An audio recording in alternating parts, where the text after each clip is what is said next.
اور اس حوالے سے صحیح مسلم میں ایک بڑی پیاری حدیث ہے کہ ایک شخص تھا جس کا نام تھا زماد. زماد تو نہیں، عربی میں ضباد کہیں گے، ضاد میم الف دا. اس کے بارے میں مشہور تھا کہ وہ جن نکالا کرتا تھا. وہ مکے آیا کہیں تو اس کو پتا چلا کہ اس طرح مکے میں ایک شخص محمد صلی اللہ علیہ وآلہ وسلم ان کے ساتھ اس طرح کا مسئلہ ہوا ہے. کچھ عرصے سے وہ اس طرح کی باتیں کرتے ہیں. غار میں چند دن کے لیے گئے تھے.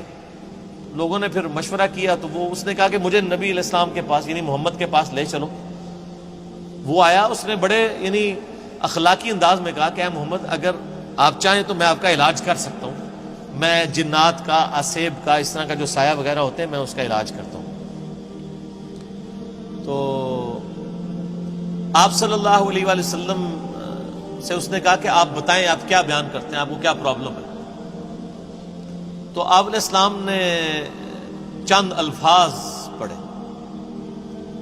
ان الحمد للہ نحمدہ ونستعینہ ونستغفرہ. بے شک تمام تعریفیں اللہ کے لیے، ہم اسی کی حمد کرتے ہیں، اسی سے مدد چاہتے ہیں، اسی کی طرف رجوع لاتے ہیں. من یہدہ اللہ فلا مضل لہ، جسے اللہ گمراہ کر دے، جسے اللہ ہدایت دے دے، اسے کوئی گمراہ نہیں کر سکتا. ومن یضلل، اور جسے وہی گمراہ کر دے، فلا ہادی لہ، اسے کوئی ہدایت نہیں دے سکتا. واشہد ان لا الہ الا اللہ وحدہ لا شریک لہ، اور میں گواہی دیتا ہوں کہ اس اکیلے اللہ کے سوا کوئی معبود نہیں ہے.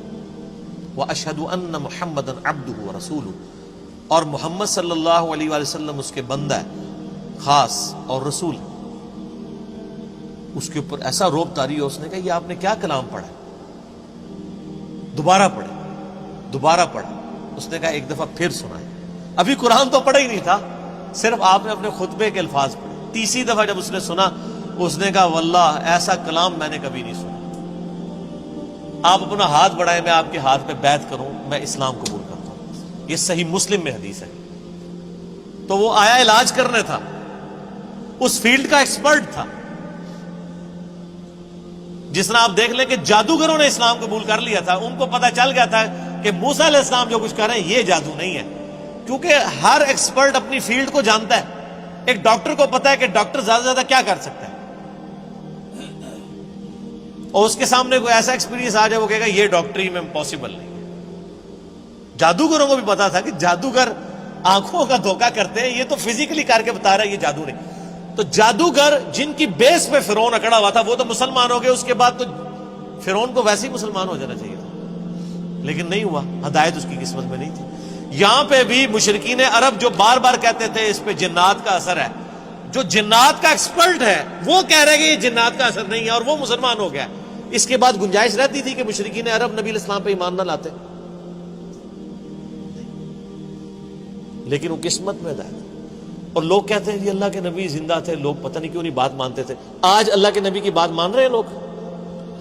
وہ تو ان سے بہتر تھے، وہ کافر تھے، کم از کم ڈٹے تو ہوئے تھے نا. یہ مسلمان ہو کے اللہ کے نبی کی بات ماننے کے لیے تیار نہیں ہے. تو میں تو آج کل کے مسلمانوں کو دیکھتا ہوں تو مجھے اندازہ ہو جاتا ہے کہ واقعی یار ایک بندہ نبی کو مان کے بھی نبی کی نہ مانے تو یہ تو بڑا مسئلہ ہے، اور ایک بندہ نبی کو مان ہی نہیں رہا وہ اس کی نہ مانے تو وہ چھوٹا مسئلہ. یہ جو آج کہہ رہے ہوتے ہیں نا جی وہ کاش تیرے زمانے میں ہوتا تو میں تیرے قدموں سے لپٹ جاتا، کبھی میں تیری جوتیوں کا تسمہ ہوتا، یہ کچھ ہوتا، میں کہنا رفع دین پھر بھی نہ تو شروع کرتا. تو کہنا لوگ کہیں گے کہ یار ایک مکھیا میں مارنا ہے. یعنی جو اتنا بزدل ہے آج کے دور میں کہ وہ اپنے نظریات کو قرآن و سنت پڑھ کے چینج کرنے کے لیے تیار نہیں ہے، تو وہ ابو جہل ہی ہوتا. یہ ضروری نہیں ہے کہ تیرے ہوتے جنم لیا ہوتا تو ابو بکر، عمر، عثمان و علی ہوتا رضی اللہ عنہم اجمعین. نہیں، عین ممکن ہے کہ ابو جہل ہوتا، عبداللہ ابن ابی ہوتا. یہ بات کرنا بڑا آسان ہے، تیرے ہوتے جنم لیا ہوتا. یہ ساری کہانی ہے میرے بھائی، یہ بڑا مشکل کام ہے. یہاں پہ آپ دیکھ لیں نبی علیہ السلام کے کارٹون بنتے ہیں تو جنہوں نے داڑیاں نہیں رکھی سب سے پہلے وہ آ کے بینک توڑتے ہیں، شیشے توڑتے ہیں، گاڑیوں کو آگ لگاتے ہیں عشق رسول کے نام میں. انہی کو کہتے ہیں کہ یار داڑھی رکھ لو، نال ہی ٹھوس.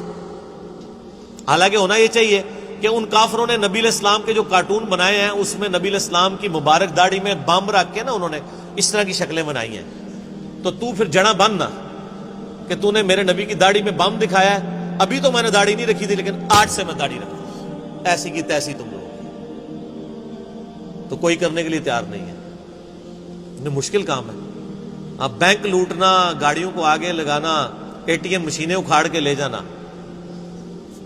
سواب دیکھیں، اے ٹی ایم مشین اکھاڑیں، آپ کو پیسے بھی ملے اور سواب بھی ملے، اور کیا چاہیے. ظاہر ہے یہی کہانی کرائی گئی ہے نا. پاکستان میں تو مولوی یہی پٹی پڑھا رہے ہیں نا. جو بھی اینٹی اسٹیٹ ایکٹیویٹیز پہ علماء ابھار رہے ہیں اپنی عوام کو، وہ یہی کچھ کر رہے ہیں نا. غلامی رسول میں موت بھی قبول ہے، غلامی رسول میں اے ٹی ایم مشین لوٹنا بھی قبول ہے. تو سر پھر ایسی غلامی تو ہر بندہ کرے گا نا. دوویں جہانی مٹھے پاؤں کہ مشین بھی لوٹ لی اور جنت بھی پکی کروا لی. تو یہ ساری باتیں کرنا یعنی آسان ہے، یہ دعوے کرنا آسان ہے، لیکن حقیقت ہے کہ یہ بڑا مشکل کام ہے سچائی کو قبول کرنا. تو اللہ تعالیٰ فرماتا ہے کہ تمہارے صاحب مجنون نہیں ہیں، ان پہ کوئی جنات کا اثر نہیں ہے. اور پھر نبی علیہ السلام کا کریکٹر بھی ان پر گواہ تھا. جنات کے اثر والے لوگ تو بہکی بہکی باتیں کرتے ہیں. جس پہ جنات کا اثر ہو وہ یہ لوگوں کو کہے گا کہ اپنی بچیوں کو زندہ دفن نہ کرو، اپنے ماں باپ کے ساتھ اس نے سلوک کرو، اس خدا کی عبادت کرو جس نے تمہیں بے قدر پانی سے پیدا کیا ہے. اس طرح کی اخلاقی اقدار جس پہ جنات کا اثر ہو تو اس طرح کی باتیں تو نہیں کرے گا. پھر سورہ یونس میں اللہ تعالیٰ شروع میں آیت نمبر 14، 15، 16 میں آپ کو ملے گا.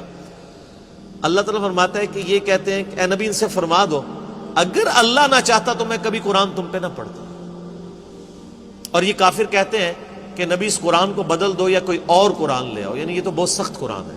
اے نبی تم فرماؤ کہ مجھے کوئی حق حاصل نہیں کہ میں اپنی مرضی سے اس قرآن کو بدل دوں. میں تو خود اس وحی کا پابند ہوں جو اللہ کی طرف سے میری طرف آتی ہے. قل انی اخاف ان عصیت ربی عذاب یوم عظیم. اے نبی یہ بھی فرما دو کہ بالفرض اگر میں بھی اپنی خواہش نفس سے کچھ ایسا معاملہ کرتا ہوں، اپنے رب کی نافرمانی کرتا ہوں، تو میں بھی ڈرتا ہوں کہ بڑے دن کا عذاب مجھے بھی آ پکڑے گا. اس سے زیادہ اور کس طریقے سے آپ کو بات سمجھائی جاتی کہ قرآن میں یہ آیت 3 دفعہ ریپیٹ ہوئی ہے، سورہ یونس میں، سورہ الانعام میں اور سورہ الزمر میں. قل انی اخاف ان عصیت. اے نبی تم فرماؤ مجھے تو خود خوف لگا ہوا ہے کہ بالفرض اگر میں نے بھی اپنے رب کی نافرمانی کی تو بڑے دن کا عذاب مجھے بھی آ پکڑے. یہ آپ کے بابا ہی ہیں جو کہتے ہیں جو ہمارا مرید ہوا تو ہم تو اس وقت تک جنت میں نہیں جائیں گے. حالانکہ وہ بابے خود نماز پڑھ رہے ہوتے ہیں نا، ان کے مرید نماز پڑھ رہے ہوتے ہیں. نماز کا پوچھے کہتے ہیں مدینہ شریف پڑھتے ہیں. ان سے کہیں کوئی ضعیف حدیث دکھا دیں کہ نبی علیہ السلام جب مکے میں تھے تو مدینے آ کے نماز پڑھتے تھے اور جب مدینے میں تھے تو مکے جا کے نماز پڑھتے تھے. کہانیاں. اور بلکہ میں نے اس کہانی کی تو وہ انجینئرنگ کی ہے کہ صحیح مسلم میں حدیث ہے کہ نبی علیہ السلام نکلے تو بنو سلمہ کے کچھ لوگوں کو دیکھا مدینہ شریف میں، وہ کھڑے ہوئے تھے. آپ نے میں کیوں کھڑے ہو یہاں پہ؟ تو کہا یا رسول اللہ ہم ذرا دور رہتے ہیں تو مسجد نبوی میں آتے ہوئے ہمیں ٹائم کافی زیادہ لگ جاتا ہے، تو ہم نے ارادہ کیا کہ ہم مسجد نبوی کے قریب شفٹ ہو جائیں. تو آپ نے فرمایا جو اتنے قدم چل کے آتے ہو تمہیں ثواب ملتا ہے. ان کے یا رسول اللہ لیٹ ہو جاتے ہیں، پہنچنے میں تکلیف ہوتی ہے. تو آپ فرمایا ہر قدم پہ ثواب ملتا ہے.